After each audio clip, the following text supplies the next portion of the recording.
তোমাদের সূর্য সকালবেলা পূর্ব আকাশে উঠে গোটা দুনিয়াটারে আলোকিত করে। আমার সূর্য মুহাম্মদ এশার নামাজের পরে আমার ঘরের ভেতরে যখন কি দেয়, আমার পুরো ঘরটারে আলোকিত করে দেয় কে? এত সুন্দর চেহারা ছিল, ওনার চেহারা নূর দিয়ে হারানো সুই খুঁজে পেয়েছে বিশ্বনবীর স্ত্রীরা। চিল্লায় করে আল্লাহু আকবার। বিশ্বনবীর চেহারা সৌন্দর্যের সাথে কারো সৌন্দর্যের কোনো মিল হবে? No comparison with our beloved prophet Muhammad sallallahu alayhi wasallam. Whether it's the fitness, whether it's the appearance, whether it's the status, no comparison with our prophet. এটা ফিটনেসের দিক থেকে হোক, এটা চেহারার সৌন্দর্যের দিক থেকে হোক, এটা কণ্ঠস্বরের ঝংকারের দিক থেকে হোক, সম্মান আর মর্যাদার দিক থেকে হোক, আমার নবীর সম্মানের ধারে কাছেও সম্মান পৃথিবীর কারো হতে পারে না। চিল্লায় বলেন ঠিক কিনা? এজন্য আল্লাহ বললেন ওয়ারাফা'না লাকা যিকরাক, নবী আপনার সম্মান বাড়াতে বাড়াতে আমি আকাশ চুম্বি করেছি। লোকজন সব যে বিশ্বনবীর দরবারে লাইন ধরেছে, হাজিরা সব বিশ্বনবীর কাছে যে চেহারা দেখেই উপকার, বাকি জিনিস তো পরে। অনেকে আছে না, চেহারা দেখলেই মানুষ পাগল হয়ে যায়, আছে না নাই? চেহারা দেখেই পাগল, চেহারা দেখেই পাগল। তারপর তারা মিলাতে লাগলো। মিনার তাবুতে আবু জাহেলের কর্মীরা ঘোষণা দিয়েছিল এলাকায় মোহাম্মদ নামে পাগল এসেছে। তারা মিলায় দেখে না, এই মহামানব কোনোদিন পাগল হতে পারে না, কারণ পাগলের চুলগুলো থাকে উস্কো খুস্কো, ঠিক কিনা? আমার নবী সাল্লাল্লাহু আলাইহি ওয়াসাল্লামের চুল উস্কো খুস্কো ছিল। কত সুন্দর চুল আঁচড়ে রাখতেন, জাইতুনের তেল দিতেন, আতর ঢেলে মাথার শীতের মধ্যে ঢেলে দিতেন, কপাল বেয়ে বেয়ে পড়তো, আর যেখানে সেজদা দিতেন সেজদার জায়গায় আতরের ঘ্রাণে আমোদ হয়ে যেত। হাতের তালুতে পারফিউম মাখতেন, আর মানুষের সাথে মুসাফা করলে যার সাথে মুসাফা তার হাতের সাথে নবীর ব্যবহৃত পারফিউমের ঘ্রাণ ছুটে যেত। এত পরিচ্ছন্ন। তারা বিশ্বনবীর চেহারার সাথে আবু জাহেলের বক্তব্যের মিল খুঁজে পায় না। তারা বলে না, এই লোক কখনো পাগল হতে পারে না। পাগলের চুল থাকে উস্কো খুস্কো, জামা থাকে ছিঁড়া ফাড়া, গায়ের মধ্যে থাকে ময়লা। পাগল কখনো দাঁত মাজে না, কিন্তু বিশ্বনবীর মুচকি হাসির ফাঁক দিয়ে দাঁতের দিকে তাকালে মানুষগুলো সব পাগল হয়ে যায়। স্মাইল দিতেন বিশ্বনবী, স্মাইল, মুচকি হাসি, তাবাসসুম। বিশ্বনবীর মুচকি হাসি দেখলে মানুষ পাগল হয়ে যেত, পাগল পড়া হয়ে যেত। তারা বলে না না, এই মহামানব তো কখনো পাগল হতে পারে না। আবার মিলাতে লাগলো। আবু জাহেলের কর্মীরা বলেছিল এটা নাকি বড় জাদুকর, কিন্তু তারা বলে না না, এই অসাধারণ লোকটা জাদুকর হতে পারে না, সে তো কোনো মন্ত্র পড়ে না। জাদু করার জন্য মন্ত্র পড়ার দরকার আছে না নাই? বিষ্ণুনবী কি মন্ত্র পড়তো? বিষ্ণুনবী কি পড়ে শোনাতো? চিল্লায় বলেন, কি পড়ে শোনাতো? কোরআন। এত সুন্দর কণ্ঠ ছিল বিষ্ণুনবীর, পাগল হয়ে যেত শুনতে শুনতে, পাগল পড়া হয়ে যেত, বিমুগ্ধ হয়ে যেত। তারা সবাই বলতে আরম্ভ করলো, আবু জাহেল তুমি মিথ্যাবাদী, তবে তোমাকে ধন্যবাদ এরকম একটা মানুষের সাথে পরিচয় করিয়ে দেওয়ার জন্য। সুবহানাল্লাহ কইলেন না? আমরা মেনে নিতে পারলাম না সে পাগল নয়, জাদুকর নয়, সে হলো এই জামানার পয়গম্বর। আমরা পড়ে নিলাম লা ইলাহা ইল্লাল্লাহু মুহাম্মাদুর রাসূলুল্লাহ সাল্লাল্লাহু আলাইহি ওয়াসাল্লাম। রাফা'না লাকা যিকরাক, নবী হে এইভাবে আমি আপনার সম্মানকে বাড়িয়েছি। হাইসুমা যুকিরতু যুকিরতা মাই, নবী যেখানে আমার নাম নেওয়া হবে আমার পর পর আপনার নামও নেওয়া হবে। পড়েন সুবহানাল্লাহ। যেখানে আমার আল্লাহর নাম, তারপরে আমার নবীর নাম আছে না নাই? কালিমার ভেতরে লা ইলাহা ইল্লাল্লাহ আমার আল্লাহর নাম শোভা পায়, তারপরে মুহাম্মাদুর রাসূলুল্লাহ দ্বিতীয় বাক্যে আমার নবীর সুন্দর নামটা আছে না নাই? কালেমার মধ্যে প্রথমে আল্লাহর নাম, তারপরে নবীর নাম। হাইসুমা যুকিরতু যুকিরতা মাই, নবী কিভাবে আপনার মর্যাদা আমি বাড়াবো জানেন? যেখানে আমি ওইখানেই আপনি, যেখানে আমার নাম নেওয়া হবে তারপরেই সৃষ্টিকুলের মধ্য থেকে শুধু আপনার নাম নেওয়া হবে। সুবহানাল্লাহ পড়েন। আপনার উম্মতেরা গোটা বিশ্বে সালাত আদায়ের জন্য আযান দিবে, আযানের প্রথম 4 বাক্যে আমি আল্লাহর বড়ত্ব, আল্লাহু আকবার। তারপরের 2 বাক্যে আমি ছাড়া কোনো ইলাহা নাই, এটার সাক্ষ্য দেয়া হবে। তারপরের 2 বাক্যে সবাই সাক্ষ্য দিতে বাধ্য, আপনি ছাড়া দুনিয়ায় আর কোনো শেষ রাসূল নাই। তার মানে আযানের মধ্যেও আমার আল্লাহর নামের পরে আমার নবীর নাম আছে না নাই? এরপর আমরা একামত দিয়ে জামাত শুরু করি। এই জামাতের আগে যে একামতটা দেই, এই একামতেও আল্লাহর নামের পরে আমার নবীর নামটা আছে না নাই? আল্লাহু আকবার, আল্লাহু আকবার, আশহাদু আল্লা ইলাহা ইল্লাল্লাহ আশহাদু আন্না মুহাম্মাদার রাসূলুল্লাহ সাল্লাল্লাহু। তার মানে আজানে আমার নামের পরে আপনার নাম, ইকামতে আমার নামের পরে আপনার নাম। নামাজের শেষে যখন আমরা শেষ বৈঠকে বসি সেখানে বিশ্বনবীর উপর দুরূদ আছে না নাই? তার মানে সব জায়গায় বিশ্বনবীর নাম নেওয়াকে আবশ্যক করে দিয়েছে কে? নবী। হে, এই গোটা বিশ্বের ভেতরে সূর্য উঠবে, সূর্য ডুববে, শীত যে গ্রীষ্ম আসবে, দিন যে রাত আসবে, এক মুহূর্তের জন্য আপনার নামের আলোচনা থামবে না। চিল্লায় বলো ঠিক কিনা? রাফা'না লাকা যিকরাক, I have dignified your status very high, very high. অনেক উপরে নিয়েছি, আকাশ বাতাস ছাপিয়ে, সাত আকাশ কাঁপিয়ে আরশ পর্যন্ত আমি আপনার মর্যাদাকে বুলন্দ করেছি। এই পৃথিবীতে যত আসমানি কিতাব এসেছিল সবগুলো আসমানি কিতাবে বিষ্ণুনবীর নাম উল্লেখ করেছে কে? তার মানে তাওরাতের ভিতরে বিষ্ণুনবীর নাম আছে না নাই? ইনজিলে, জাবুর, সুহুফে ইব্রাহিম, সুহুফে মূসা আল্লাযী ইয়াজিদুনাহু মাকতুবান ইনদাহুম ফিত তাওরাতি ওয়াল ইনজিল। ইহুদিরা খ্রিস্টানরা বিষ্ণুনবীর মানতে চাইতো না। তারা বলতো মুহাম্মদ তোমার নাম তো আমাদের কিতাবে নাই। বিষ্ণুনবী বললেন পড়ো। তারা পড়তে পড়তে বিষ্ণুনবীর জায়গাটা লুকিয়ে রাখে, যেখানে বিষ্ণুনবীর নাম ওরা এভাবে ধরে রাখতো। বিষ্ণু ইসা ইসলাম এক সাহাবাকে বললেন আমি তো ওদের ভাষা বুঝি না, তুমি ওদের ভাষা বুঝে দেখো কোন জায়গায় সোরামিটা কর। প্রতিটা কিতাবের প্রতিটা পাতায় পাতায় বিষ্ণুনবীর নাম আছে না নাই? সাইয়েদনা আদম আলাইহিস সালাম থেকে শুরু করে ঈসা আলাইহিস সালাম পর্যন্ত যত নবী এসেছে সব নবী সুসংবাদ দিয়েছে যে একজন নবী আসবে, যেই নবী আসার মধ্য দিয়ে এই আম্বিয়া আলাইহিমুস সালাম পৃথিবীতে আসার যে ধারাবাহিকতা, এই সিলসিলা, এই চেইনকে আল্লাহ তাআলা কাট অফ করে দিবে। সাইয়েদনা আদম তার বংশধরদেরকে বলেছে, নূহ আলাইহিস সালাম তার প্রজন্মকে বলেছে, ইব্রাহিম আলাইহিস সালাম তার জেনারেশনকে বলেছে, মূসা আলাইহিস সালাম বনি ইসরাইলকে শুনিয়েছে। সর্বশেষ সাইয়েদনা ঈসা আলাইহিস সালাম এসে বলেছে ইয়াতি মিন বাদি ইসমুহু আহমদ, আমার পরে এমন এক নবী আসবে তার নাম, চিল্লায় বলেন আহমদ। বড় বিশ্বস্ত সে কোন বন্ধু বলো বেশি বিশ্বস্ত, সে কোন বন্ধু বলো বেশি বিশ্বস্ত, কার কাছে মন খুলে দেয়া যায়, কার কাছে প্রাণ খুলে বলা যায়, হওয়া যায় অতি আশ্বস্ত, তার নাম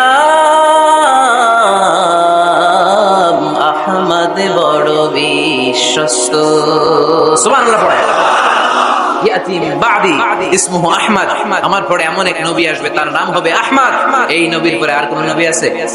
চিল্লায় বলেন লা নবিয়্যা বাদি ওয়ালা রাসূলা, আমার পরে কোনো নবীও নাই, আমার পরে কোনো রাসূলও নাই।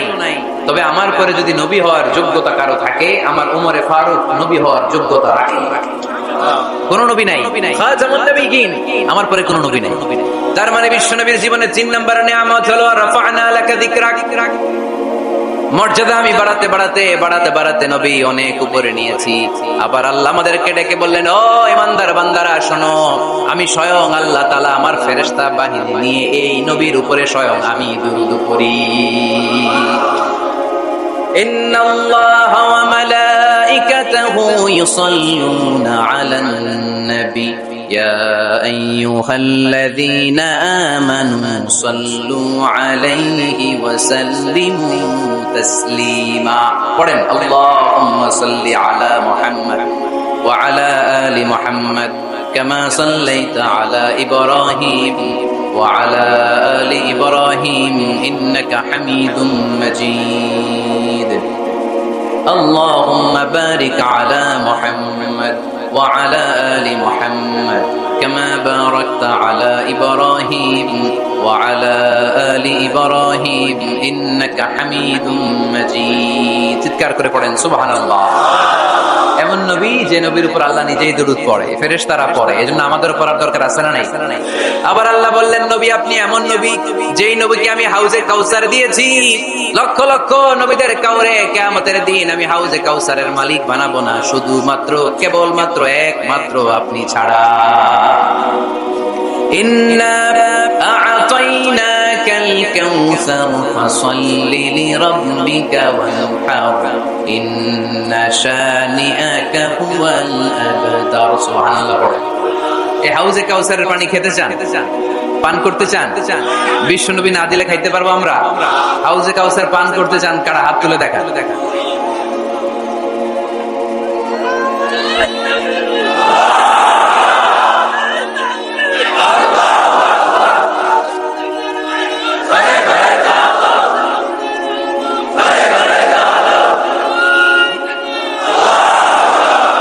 আহলা মিনাল আসাল, হাউজে কাউসারের পানি মধুর চেয়েও মিষ্টি। আবরাদু মিনাস সাল, বরফের চাইতেও ঠান্ডা। আবিয়াদু মিনাল লাবান, দুধের চাইতেও সাদা। মান শারিবা মিনহা শারবাতান লাম ইয়াজমা আবাদা, এক ঢোক হাউজে কাউসারের পানি যে খাবে চিরকালের জন্য তার গলার তৃষ্ণা মিটে যাবে। ওই হাউজে কাউসার বিশ্বনবীকে দিয়ে বিশ্বনবীর মর্যাদা বাড়িয়েছে কে? আবার আল্লাহ বললেন, নবী, পৃথিবীর অনেক নবীকে আমি নৈতিক বিজয় দান করেছি, কিন্তু সবাইকে আমি রাজনৈতিক বিজয় দান করি নাই। আপনাকে আমি এমন নবী করে দুনিয়ার বুকে পাঠিয়েছি, আপনাকে আমি নৈতিক বিজয় দান করেছি, পাশাপাশি রাজনৈতিক বিজয়ও দান করেছি। সুবহানাল্লাহ। বিশ্বনবী একাধারে যেমনি মসজিদে নববীর ইমাম ছিলেন, পাশাপাশি মদিনার রাষ্ট্রের প্রেসিডেন্ট ছিলেন, ঠিক কিনা? তার মানে ইমাম বা নেতা এমন হওয়া দরকার যে নামাজও পড়াতে পারে, আবার সমাজও শাসন করতে পারে, ঠিক কিনা? এমন নেতার দরকার আছে না নাই? এজন্য বিশ্বনবী বললেন, রব্বি আদখিলনি মুদখালা সিদকিন ওয়া আখরিজনি মুখরাজা সিদকিন ওয়াজআলনি মিন লাদুনকা সুলতানান নাসীরা। ও আল্লাহ, আপনি আমারে সত্যতার সাথে মক্কায় রাখেন, বের করলেও সত্যতার সাথে বের করেন, আর আপনি আমাকে বিজয়ী শক্তি দান করেন। বিজয়ী শক্তি, রাজনৈতিক শক্তি বিশ্বনবী আল্লাহ তাআলার কাছ থেকে দোয়া করে চেয়ে নিয়েছেন। চিল্লায়ে বলেন ঠিক কিনা? রাজনৈতিক শক্তির দরকার আছে না নাই? দরকার আছে? তা আস্তে করে বললেন কেন? রাজনৈতিক শক্তি থাকার দরকার আছে না নাই? দেখেন, বাংলাদেশ সৃষ্টি হয়েছে কত সালে বলেন? কত সাল? বাংলাদেশের বার্থডে কবে? 1971। এই 71 সালের পর থেকে আমাদের বাংলাদেশে সুদ আছে না নাই? কিন্তু সুদের বিরুদ্ধে ওয়াজ আছে না নাই? আলেম ওলামারা আজীবন সুদের বিরুদ্ধে ওয়াজ করছে। আমরা ওয়াজ আগে করতাম, এখন করতেছি, সামনেও করব, মাগার সুদ মরবে না। এর কারণ যেটা আইন করে প্রণয়ন করা হয় ওইটা ওয়াজ করে মারা যায় না, ওইটারে আইন করে নষ্ট করতে হয়। চিল্লায় বলেন ঠিক কিনা? আমি সারা জীবন সুদের বিরুদ্ধে ওয়াজ করলে সুদ যাবে না, কিন্তু দেশনেত্রী মাননীয় প্রধানমন্ত্রী যদি কালকে ঘোষণা দেয় বাংলাদেশের কোন ব্যাংকে ব্যাংকিং ফিনান্সিয়াল ট্রানজাকশনে কোনো সুদ চলবে না, তার পরের দিন থেকে বাংলাদেশে কোনো সুদ থাকবে না। চিল্লায় বলেন ঠিক কিনা? এজন্য সাইয়েদনা ওমর ফারুক বলতেন, ইন্নাল্লাহা লা ইয়াযআউ বিল কুরআন মা ইয়াযআউ বিস সুলতান। আল্লাহ মাঝে মাঝে ক্ষমতার মাধ্যমে এমন কিছু করে যেটা আল্লাহ কোরআনের মাধ্যমেও করে না। চিল্লায় বলেন ঠিক কিনা? কালকে যদি ঘোষণা হয়ে যায় 5 ওয়াক্ত নামাজ যদি না পড়া হয় 5 বেত। কয় বেত? চেয়ারম্যান না পড়লে চেয়ারম্যানের পিছনে 5 বেত, এমপি না পড়লে এমপির পিছনে 5 বেত। কথা বলেন? মাননীয় প্রধানমন্ত্রী যদি এটা ঘোষণা দিয়ে দেয় যে কালকে থেকে নামাজ না পড়লে 5 বেত, এটা সবার জন্য এই আইন। একটা বেনামাজি খুঁজে পাওয়া যাবে? সব কই দৌড়াবে মসজিদে, অজু থাকলেও দৌড়, না থাকলেও দৌড়। কারণ মায়ের উপরে কোনো ওষুধ আছে? কথা বলেন? কারণ মায়ের ভিটামিন আছে, মায়ের কি আছে? এজন্য ইন্নাল্লাহা লা ইয়াযআউ বিল কুরআন মা ইয়াযআউ বিস সুলতান। মাঝে মাঝে আল্লাহ ক্ষমতা দিয়ে এমন কিছু করে যেটা মাঝে মাঝে আল্লাহ কোরআন দিয়েও করে না। এজন্য অনেক নবীকে নৈতিক বিজয় দান করলো বিশ্বনবীকে শুধু নৈতিক বিজয় নয়, পাশাপাশি রাজনৈতিক বিজয়ও দান করেছে কে? তিনটা নিয়ামতের ঘোষণা দিয়ে আল্লাহ বললেন, আলাম নাশরাহ লাকা সাদরাকা ওয়া ওয়াদা'না আনকা বিজরাক আল্লাযী আনকাদা যাহরাক ওয়া রাফা'না লাকা যিকরাক। পড়েন সুবহানাল্লাহ। নবী হে, আপনার মর্যাদা আমি অনেক বাড়িয়েছি। আপনার কথা শুধু মুসলমানেরাই বলে না, হিন্দুরাও বলে। আছে না নাই? গতকাল এক হিন্দু ভাই আমার হাতে হাত রেখে শাহাদা বাক্য পাঠ করে গাজীপুরে মুসলমান হয়ে গেছে। বিশ্বনবীর কথাগুলো যখন তারা শোনে, তারা নিজেদেরকে ধরে রাখতে পারে না। আপনারা মহাত্মা গান্ধীর নাম শুনেছেন? তিনি ভারতের অবিসংবাদিত নেতা। বিশ্বনবীর ব্যাপারে কমেন্ট করেছেন যে এরকম নেতা পৃথিবীতে আর দ্বিতীয়টা কখনো হবে না। মহাত্মা গান্ধী কি মুসলমান না হিন্দু? গোটা বিশ্বের খ্রিস্টানরা বিশ্বনবীকে নিয়ে এখন মাতোয়ারা। মাইকেল এইচ হার্ট খ্রিস্টান, একটা বই লিখে গোটা বিশ্ব কাঁপিয়েছেন, দি 100 ranking of the most influential people and person in the world. পৃথিবী কাঁপানো 100 জন মনীষীর জীবনী নিয়ে একটা বই তিনি করেছেন। 100 জন মনীষীর জীবনের মধ্যে যাকে নাম্বার 1 তিনি করেছেন, তিনি হচ্ছেন আমার নবী, আপনার নবী, প্যারা নবী, বিশ্ব নবী মুহাম্মদ রাসূলুল্লাহ সাল্লাল্লাহু আলাইহি ওয়াসাল্লাম। মাইকেল এইচার্ট কি মুসলমান? সে একজন খ্রিস্টান। তার মানে ওয়ারাফা'না লাকা যিকরাক, বিশ্বনবীর সম্মান শুধু আমাদের মুখ দিয়ে প্রচারিত হয় না, ইহুদি, খ্রিস্টান, বৌদ্ধদের মাধ্যমেও বিশ্বনবীর সম্মানকে বাড়িয়ে দিচ্ছে কে? I have studied him, the wonderful man, in my opinion, far from the Antichrist, and he must be called the savior of humanity. খ্রিস্টানরা বলছে আমরা এই মুহাম্মাদের জীবনী গবেষণা করে পড়েছি, তাকে খ্রিস্টান বিরোধী বলা তো দূরের কথা, তাকে মানবতার ত্রাণকর্তা বলতে হবে। তিনি গোটা বিশ্বের জন্য সুপারম্যান হয়ে পৃথিবীতে এসেছে। As a father, as a teacher, as a lawgiver, as a lawmaker, Muhammad is the superman of the world. স্বামী হিসেবে, পিতা হিসেবে, নেতা হিসেবে, নবী হিসেবে মুহাম্মদ সাল্লাল্লাহু আলাইহি ওয়াসাল্লাম সাধারণ কোনো মানুষ নয়, তিনি গোটা বিশ্বের জন্য সুপারম্যান হয়ে পৃথিবীতে আগমন করেছে।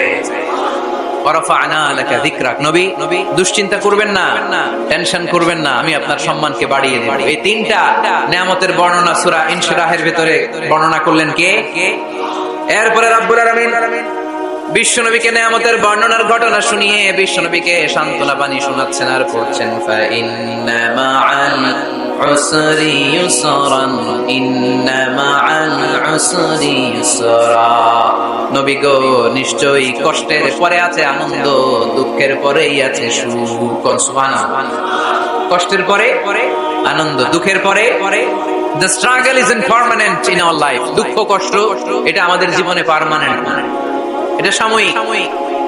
আচ্ছা আওয়াজ করে উত্তর দেন তো, এক বছরে কয়দিন আপনাদের ফরিদপুরে? কয়দিন? 365 দিন। গত 365 দিনে না খেয়েছিলেন কয়দিন?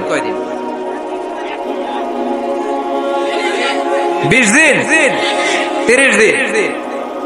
তার মানে অল্প কিছুদিন না খেয়েছিলাম, সারা বছরই খেয়েছিলাম, ঠিক কিনা? আচ্ছা, তো 365 দিনে অসুস্থ ছিলেন কয়দিন? 4-5 দিন, কিংবা 20 দিন, কিংবা 1 মাস, কিংবা 56 দিন, কিংবা 65 দিন। তার মানে বাকি 300 দিন আরামে ছিলাম কি ছিলাম না? তার মানে আমাদের জীবনে দুঃখ বেশি না আনন্দ বেশি? সুখ বেশি না কষ্ট বেশি? এজন্য আল্লাহ বললেন খবরদার, মুমিন কখনো হেরে যায় না, মুমিনের হারাবার কিছু নাই। মুমিনের জীবনে যদি আনন্দ আসে, মুমিন শুকরিয়া করে, শুকরিয়া করলে সওয়াব আছে না নাই? আর মুমিনের জীবনে যদি দুঃখ আসে, মুমিন সবর করে, ধৈর্য ধরে, ধৈর্যেও সওয়াব আছে না নাই? তাহলে আমাদের সব দিক দিয়ে চলবে। আনন্দের দিনগুলোতে শুকরিয়া করব, আর দুঃখের দিনগুলোতে ধৈর্য ধরবো, দুইটার মধ্যে সওয়াব আছে না নাই? এজন্য বিশ্বনবী বললেন আজাবান লি আমরিল মুমিন, মুমিনের বিষয়টা খুবই আশ্চর্যের। ফাইন আসাবাতহু সাররাউন শাকারা, মুমিন যদি আনন্দে থাকে সে শুকরিয়া করে, শুকরিয়া করলে লাভ আছে না নাই? ওয়াইন আসাবাতহু দাররাউন সাবারা, আর দুঃখে পড়লে সে সবর করে, ধৈর্য ধরে, ধৈর্য ধরলে সওয়াব আছে না নাই? তার মানে আমাদের হারাবার কিছু আছে। মাঝে মাঝে আল্লাহ আমাদেরকে দুঃখ কষ্ট দিয়ে পরীক্ষা করতে চান, এগুলো আমাদের জন্য খারাপ নয়। এই দুঃখ কষ্ট বিপদ আমাদের কোমরকে সোজা করে, আমাদের পায়ের মাটিকে শক্ত করে। চিল্লায় বলেন ঠিক কিনা? প্রতিকূল পরিবেশে কিভাবে বাঁচতে হয় এই দুঃখ কষ্ট আমাদেরকে শেখায়। এজন্য মুমিন বান্দার বৈশিষ্ট্য হচ্ছে দুঃখ কষ্ট বেদনা জ্বালা এগুলোতে সে আপসেট হয় না, সে হাল ছেড়ে দেয় না, সে ভরসা রাখে একজনের উপর। চিল্লায় বলতে হবে তিনি কে? কারণ মুমিন জানে রাত্রি যত গভীর হয়, অন্ধকার তমানিসা ভেদ করে সুবহে সাদিক হয়। মুমিন জানে গর্ভবতী নারীর পেটের ব্যথা যেই দিন বাড়তে থাকে, ওই দিনই নতুন মেহমান আগমনের সময় ঘনাতে থাকে। মুমিন জানে তার জীবনে দুঃখ কষ্ট বিপদ যত বাড়তে থাকে, সুখের দিন কাছে আসতে থাকে। এজন্য মুমিনের হারাবার কিছু নেই। ফাইন্না মাআল উসরি ইউসরা, ইন্না মাআল উসরি ইউসরা। নবী হে, কষ্টের পরেই আছে আনন্দ, দুঃখের পরেই আছে সুখ। আপনি সমস্যায় পড়েছেন, ওই সমস্যার সমাধানও আছে না নাই? এই পৃথিবীতে এমন কোন সমস্যা আছে যেটা সমাধান নাই? কথা বলেন। সমস্যা তৈরি করেছে কে? আবার সমাধানও দিয়েছে কে? আল্লাহ doesn't create a lock without its key. আল্লাহ কখনো চাবি না বানাইয়া ওটার তালা বানায় না। কথা কর। তালাও যেহেতু আছে, ওই তালার চাবিও বানিয়েছে কে? মা আনজালাল্লাহু দাআন ইল্লা আনজালাল্লাহু লাহু শিফা। আল্লাহ দুনিয়ায় এমন কোন রোগ পাঠায় নাই যে রোগের ঔষধ বানায় নাই। এমন কোন রোগ নাজিল করে নাই যে এই রোগের কোনো চিকিৎসা বানায় নাই, হয়তো সেটা আবিষ্কার হয় না। অনেকে ক্যান্সারের কথা বলতে পারেন যে হুজুর ক্যান্সার এমন রোগ, এই ক্যান্সার তার নাই কোনো অ্যান্সার, কিন্তু বিজ্ঞানীরা বলতেছে এটারও অ্যান্সার আবিষ্কৃত হচ্ছে। সুবহানাল্লাহ কইবেন না? কিছু কিছু ক্ষেত্রে হয়েও গিয়েছে। এজন্য দুঃখের পরেই আছে সুখ, কষ্টের পরেই আছে আনন্দ। এই দুনিয়াটাই এরকম, কষ্টের পরই আনন্দ। দেখবেন তারাবির নামাজ 20 রাকাত পড়তে কষ্ট লাগে না? কোমরে ব্যথা, হাঁটুতে ব্যথা, কিন্তু 20টা রাকাত যখন শেষ করে মসজিদ থেকে বের হই, একটা আনন্দ আছে না? কষ্ট করে পরীক্ষার জন্য প্রিপারেশন নিলেন আপনি কয়েক মাস, কিন্তু ফলাফল যখন ভালো হয় তখন একটা আনন্দ আছে না? নাই? সারাদিন রোজা রাখলেন রমজানে, কি কষ্ট, তৃষ্ণায় গলা ফেটে যায়, কিন্তু ইফতারির সময় যখন রুহ আফজা শরবতটা খাই কেমন লাগে? একটা আনন্দ আছে না? নাই? এজন্য আল্লাহ বললেন فإن مع العسر يسرا إن مع العسر يسرا। ও নবী, কষ্টের দিন মক্কায় অল্প কিছুদিন, মদিনাতে আনন্দের দিন অপেক্ষা করছে। আমাদের জীবনে যদি দুঃখ কষ্ট আসে আমরা ধৈর্য ধরব, তাওয়াক্কুল করব একজনের উপর, তিনি কে? কারণ আমরা বিশ্বাস করি কষ্টের দিন এটা চিরকালের জন্য নয়, সামনে আনন্দের দিন আমাদের জন্য সেট করে রেখেছে কে? তাহলে আমরা সূরাতুল ইনশিরাহ থেকে 3টা নিয়ামতের বর্ণনা শুনলাম, বিশ্বনবীকে কি সান্ত্বনা দেয়া হলো সেটা শুনলাম। এবার 2টা গাইডলাইন শুনে তাফসীর আমরা শেষ করব। শুনতেছেন? কষ্ট হচ্ছে? উঠা বসা করতেছেন কেন? উঠলেন কারা কারা? শেষ করে দিব? দোয়া করে দেই। কি গাইডলাইন দিলেন শুনবেন? কে কে শুনবেন না? হাত তোলেন।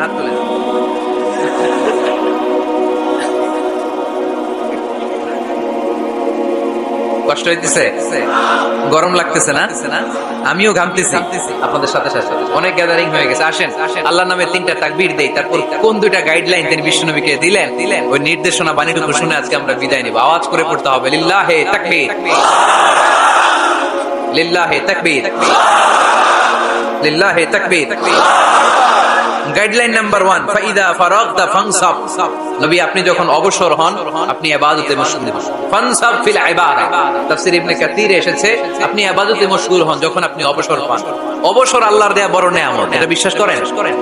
অবসর কিন্তু নিয়ামত। আমরা অনেকেই অবসর সময়কে কাজে লাগাই না, কিন্তু অবসর চলে যাওয়ার পরে যখন ব্যস্ত হয়ে পড়ি তখন বলি হায় রে, অবসরটা যদি কাজে লাগাইতাম। পরীক্ষার পরে 3 মাস ছুটি ছিল, এই 3 মাস অবসরে যদি পড়তাম তাইলে তো আজকে ভার্সিটিতে চান্স পেয়ে যেতাম, ঠিক কি না? এজন্য বিশ্বনবীর আল্লাহ বললেন নবী فَإِذَا فَرَغْتَ فَانصَبْ وَإِلَى رَبِّكَ فَارْغَب। মাদানী জীবনে, মাক্কি জীবনে, দাওয়াতি কার্যক্রমের পরে, রাষ্ট্রীয় কার্যক্রমের পরে যখনই আপনি অবসর পাবেন তখনই আপনি ইবাদত করেন, তখনই বেশি বেশি আল্লাহর কাছে দোয়া করেন। দোয়াটা খুব শক্তিশালী, কিন্তু আমরা অনেকে জানি না কি করে দোয়া করতে হয়। সিনসিয়ার দোয়া ইজ লাইক এ মিসাইল। আপনারা প্রায় পত্রিকায় শুনবেন আমেরিকা অমুক দেশে মিসাইল হামলা করেছে, শুনছেন? মিসাইল হামলা এমন হামলা কত সেন্টিমিটার বেগে যে কোন জায়গায় অ্যাটাক করবে, যেখানে মারার কথা ওখানে পড়বে। ঠিক দোয়াটা হচ্ছে মিসাইলের মতো। আপনি যদি দোয়ার মতো দোয়া করতে জানেন ওই দোয়াটাও জায়গা মতো যে ভেদ করবে। চিল্লায় এখন ঠিক কিনা? কিন্তু আমরা দোয়া করতে জানি না, কি করে দোয়া করতে হয় এটা জানি না। বিশ্বনবীকে আল্লাহ বললেন নবী ফাইদা ফারাগতা ফানসাব, যখন আপনি অবসর হবেন তখন আপনি দোয়া করেন, আল্লাহর কাছে চান। বেশি বেশি চাইলে খুশি হয় কে? তার মানে প্রথম ঘোষণা হলো ফাইদা ফারাগতা ফানসাব। প্রথম নির্দেশনা হলো নবী যখনই আপনি অবসর পাবেন ইবাদত করবেন এবং দোয়া করবেন, বেশি বেশি আল্লাহর কাছে চাইবেন। 2 নাম্বার দিক নির্দেশনা হলো ওয়া ইলা রাব্বিকা ফারগাব, সব সময় আপনি আপনার আল্লাহর দিকে মনোনিবেশ করবেন। বিপদে পড়লে ডাকবো কারে? আমাদের অসুস্থতাকে সুস্থতায় পরিণত করে দিতে পারে কে? চাকরির জন্য পাগল পারা, চাকরি নাই, চাকরির ব্যবস্থা করে দিতে পারে কে? বিদেশে যেতে মনে চায়, পাসপোর্ট দিয়ে রেখেছি, ভিসা নাই, ভিসা লাগাই দিতে পারে কে? কিন্তু আমরা দুঃখ কষ্ট বেদনা কিছু একটা হইলেই সবার আগে আল্লাহরে শেয়ার করার আগে ফেসবুকে শেয়ার মেরে দিই। আছে না নাই? আপনাদের ফেসবুক অ্যাকাউন্ট আছে নাকি? কার কার আছে দেখি?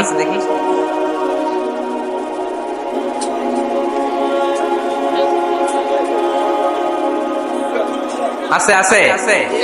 এটার জন্য আমরা ভালো কাজে লাগাই, ঠিক কিনা? আপনি চাইলেই এমন ভাবে ফেসবুক ফ্রেন্ড লিস্ট করতে পারেন যারা ভালো ভালো জিনিস শেয়ার করে, যারা মোটিভেশনাল জিনিস শেয়ার করে, ইসলামের পক্ষে কথা বলে। আপনার এক একটা শেয়ারে অনেকের জীবন বেঁচে যেতে পারে, ঠিক কিনা? একজন মুমূর্ষ রোগীকে বাঁচাতে রক্তের প্রয়োজন, রক্তের গ্রুপ এ পজিটিভ, যারা রক্ত দান করতে আগ্রহী তারা এই নম্বরে যোগাযোগ করুন। ফেসবুকে মাঝে মাঝে এরকম নিউজ আসে না নাই? আপনি just you put down and share, শেয়ারের মধ্যে একটা পুট করে দিলেন, একটু শেয়ার মেরে দিলেন, ছড়িয়ে পড়লো হাজার হাজার ফেসবুক ফ্রেন্ডদের কাছে, তাদের অনেকে ব্লাড দিতে আগ্রহী, সে তাড়াতাড়ি যে সেখানে ব্লাড ডোনেট করে আসলো। আপনার একটা শেয়ারের কারণে বেঁচে গেল অনেকগুলো প্রাণ। চিল্লা এখন ঠিক কিনা? রক্তদানের মতো শ্রেষ্ঠ ইবাদত হতে পারে? আমরা মনে করি শুধু জিকিরি ইবাদত, আমরা মনে করি শুধু নামাজি ইবাদত। রক্তদান, এক ব্যাগ রক্ত থেকে অনেক মানুষকে বাঁচানো যায়। এর মধ্যে আছে হিমোগ্লোবিন, এর মধ্যে আছে প্লাটিলেট, আছে প্লাজমা। রক্তে একটা উপাদান আছে প্লাজমা, নাম শুনছেন? আগুনে পোড়া রোগীকে বাঁচাতে প্লাজমা লাগে। হসপিটালের বার্ন ইউনিটে যেয়ে দেখবেন মানুষ কিভাবে চিল্লায়। নুসরাত নামে একটা মেয়ে মারা গেল না? এক বদমাইশের কবলে পড়ে মারা গেল না? তাকে আগুন জ্বালিয়ে দেওয়া হয়েছিল তার গায়ে, তার প্লাজমা গুলো জ্বলে গিয়েছে। আগুনে পোড়া রোগীর যে কি কষ্ট, একটু দেখার জন্য হসপিটালের বার্ন ইউনিটে যাবেন, দেখবেন যে কি কষ্টে আছে তার। এই প্লাজমা গুলোকে অনেক সেন্টিগ্রেড তাপমাত্রা নামিয়ে ঠান্ডা করে দেহে পুশ করা হয়। আপনার এক ব্যাগ রক্ত থেকে প্লাজমা আলাদা করা হবে, প্লেটলেটস আলাদা করা হবে, হিমোগ্লোবিন আলাদা করা হবে, শ্বেতকণিকা, লোহিত কণিকা আলাদা করে অনেকগুলো মানুষ বেঁচে যাবে। এজন্য ফেসবুক থাকাটা দোষের কিছু না, তবে ভালো কাজে আমরা ব্যবহার করব, ঠিক কিনা? আপনার ফেসবুক শেয়ারিং আপনার জান্নাতি বানাতে পারে, আর আপনার ফেসবুক শেয়ারিং আপনার জাহান্নামের লাকড়ি বানাতে পারে। চিল্লায় বলেন ঠিক কিনা? So the decision is yours. সিদ্ধান্ত আপনাকে নিতে হবে, আপনি কিভাবে করবেন। যে কোনো বিপদে ওয়া ইলা রাব্বিকা ফারগাব, কোন দিকে মনোনিবেশ না করে কার দিকে মনোনিবেশ করব?